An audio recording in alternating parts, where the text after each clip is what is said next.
Hello दोस्तों, how are you. स्वागत है आपका अपने यूट्यूब चैनल सेल्फ आर्किटेक्ट में। और दोस्तों, आज का जो टॉपिक रखा गया है वो रखा गया है importance of map. Importance of map में आपने देखा होगा कि बहुत से लोग जो प्लॉट वगैरह तो ले लेते हैं, मकान बना लेते हैं, लेकिन वो प्लानिंग के साथ नहीं बनाते हैं, या तो उनके पास इनकम कम होती है। मान लीजिए मैं कहता हूँ कि अगर इनकम कम भी है तो आप उस चीज़ को ऐसा बनाइए ताकि इन फ्यूचर आप लोगों को कोई दिक्कत ना आए।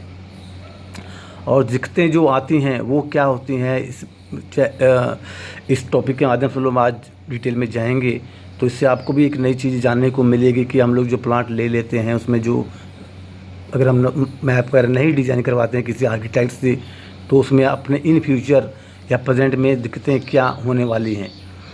तो बहुत सी अहम जानकारी के साथ हम लोग चल रहे हैं इस पॉड टॉक्स में। इसमें आप देखते हैं नंबर 1, इसका जो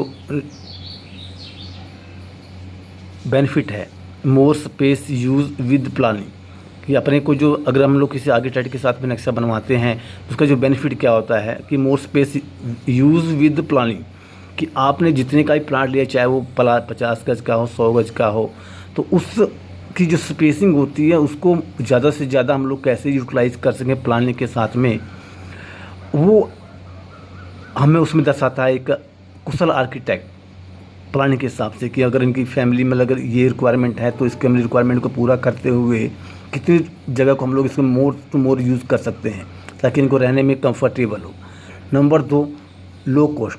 लो कॉस्ट का मतलब दोस्तों ये है कि इसमें आपको क्या चीज़ पहले नज़र आने लग जाती है कि अगर ये चीज़ बनेगी, ये चीज़ बनेगी, इसकी ये रूम, किचन, बाथरूम, टॉयलेट वगैरह, स्टेयर वगैरह, तो इसकी जो एक्चुअल कॉस्ट है वो आपको आर्किटेक्ट निकाल के दे देता है कि आपको अगर ये बनाते हैं तो आपको इस जो एक्चुअल खर्चा है वो कितना आएगा।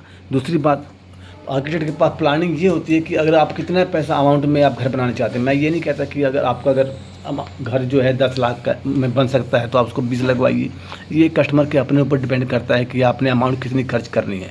हाँ, लेकिन बिल्ला प्लान जो है, अगर हम लोग नक्शा बनवाते हैं तो उस अपने को एक एक्चुअल कॉस्ट सामने निकल के आ जाती है कि इसमें इतनी ईंटें लगेगी, सीमेंट इतना लगेगा, और अपन लेबर कॉस्ट कितनी लगेगी, फिटिंग कितनी लगेगी। एक एक चीज़ का एक एस्टिमेट निकल के सामने आ जाता है कि अपने को, तो उससे आपको अंदाज़ा मिल जाता है कि हमने चीज़ों को कैसे यूटिलाइज़ करना है। अगर मान लीजिए आप किसी मकान में रेंट में रह रहे हैं और आपके पास पैसा कम है, तो अगर आप ये प्लानिंग के साथ में काम करते हैं तो आपको ये मालूम होगा कि हमने फ़िलहाल अभी एक कमरा बनवा लिया, अपने को इतनी कॉस्ट आएगी तो उसमें हम लोग एक कमरा बना करके रहना चालू कर सकते हैं, बाकी धीरे धीरे चलता रहेगा। तो इससे क्या है, लो कॉस्ट में आपको ये चीज़ें गाइडेंस मिल जाती हैं। और गुड लुक का मतलब ये है कि अगर इसका जो फ्रंट निकल के सामने आएगा, आपने देखा होगा कि डिज़ाइन वगैरह जो सामने को दिखने में अच्छे जो लगते हैं वो कैसे अच्छे लगते हैं, वो इसी की वजह से अच्छे लगते हैं कि उसमें जो प्लानिंग और डिज़ाइनिंग जो की जाती है वो अपने को पहले ही नज़र आने लग जाती है कि अपने जो मकान है उसकी जो लुक है वो कैसे नज़र आएगी। बाकी लुक तो देखिए, मकान और दुकान और शादी वगैरह में पैसे कभी किसी का पूरा नहीं होता है, वो आपके अपने ऊपर डिपेंड करता है। लेकिन अगर प्लानिंग के साथ आप करवाएंगे, चाहे आप इसको रेगुलरली धीरे धीरे करवाइए, लेकिन अगर आप इसको प्लानिंग के साथ करवाते हैं तो उसकी जो लुक है वो बेटर निकल के आती है। नंबर 4 है दोस्तों, नो डिसमेंटलिंग इन फ्यूचर। आपने देखा होगा कि पुराने समय के जो लोग थे, हमारी जो कंबाइंड फैमिलियाँ थी, कंबाइंड मकान बनाती थी।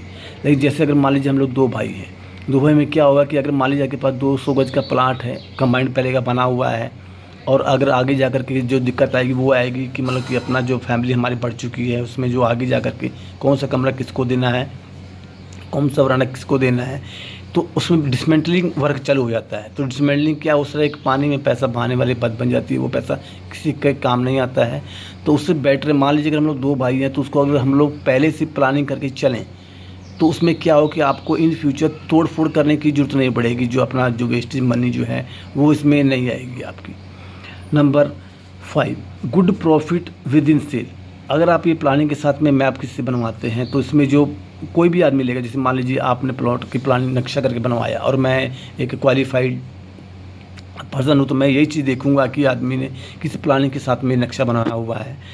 अगर ये बेनिफिट में है तो मेरा भी बेनिफिट में होगा। और सिमिलरली सेम चीज़ मेरे को प्लानिंग के साथ क्या है कि चीज़ आपको एक देखते साथ ही अगर आप एंटर करेंगे तो आपको ये जच जाएगी कि हाँ मतलब यार ये जैसे मैं चाहता था वैसे ही इसने प्लानिंग करके बनाया गया।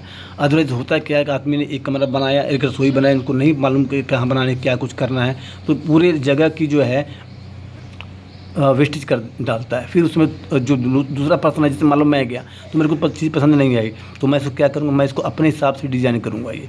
तो अगर मान लीजिए उस पर्सन ने सेल करना होगा तो मैं इसको उस रेट में लूँगा जो कि क्योंकि मेरे को मालूम रहेगा कि अगर मैं इसको इस पर जो कॉस्ट करूँगा तो मेरा भी तो खर्चा आएगा ही।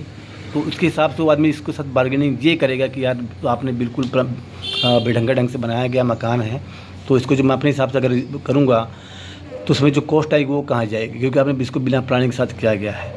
तो वो चीज़ ना हो, इसलिए भी मकान की जो इम्पोर्टेंस है वो जो आर्किटेक्ट जो करता है इसकी इम्पोर्टेंस वो रहती है।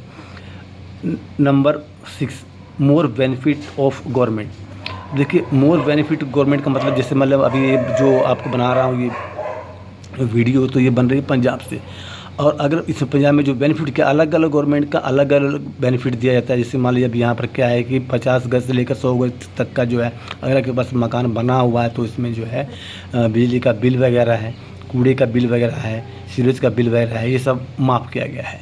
जबकि अदरवाइज़ दूसरे में होता क्या है, मान लीजिए आप किसी दूसरे शहर में रहते हैं जहाँ पर ये चीज़ें नहीं लागू की गई हैं, उसमें क्या है कि उसमें 50 गज में भी अगर आप रहते हैं शहरों में तो उसका भी आप कूड़े का बिल ये सब देना पड़ता है।